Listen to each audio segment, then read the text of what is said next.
დღევანდელი აქციის ერთადი მიზანია გაპროტესტება საოკუპაციო ხაზის გადმოწევისა, როგორც იცით, ხურვალეთში გადმოწიეს ოკუპანტებმა საოკუპაციო ხაზი, გადმოწიეს თანაც ისე, რომ ბრიტიშ პეტროლიუმის ნავთობსადენის ნაწილი ფაქტობრივად აი ამ საოკუპაციო ხაზში მოექცა. ეს არის პუტინის გეგმის ნაწილი, რომელსაც სამწუხაროდ საქართველოს ხელისუფლების ხელით ახორციელებს პუტინი საქართველოში. ვინმე შეიძლება დასვა შეკითხვა რა შუაშია ივანიშვილი. საქართველოს ხელისუფლებას არ გაუკეთებია ერთი საპროტესტო ოფიციალური განცხადება პუტინის წინააღმდეგ.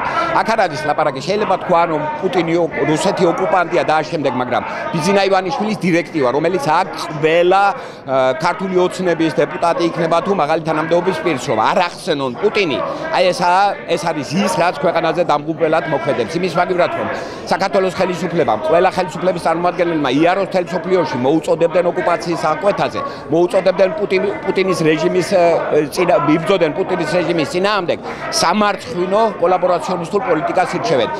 ეს არის პროტესტი კოლაბორაციონისტული პოლიტიკისა, რომელსაც ფარულად შუშის კოლბაში გამოკეტილი ივანიშვილი მართავს და ატარებს საქართველოში.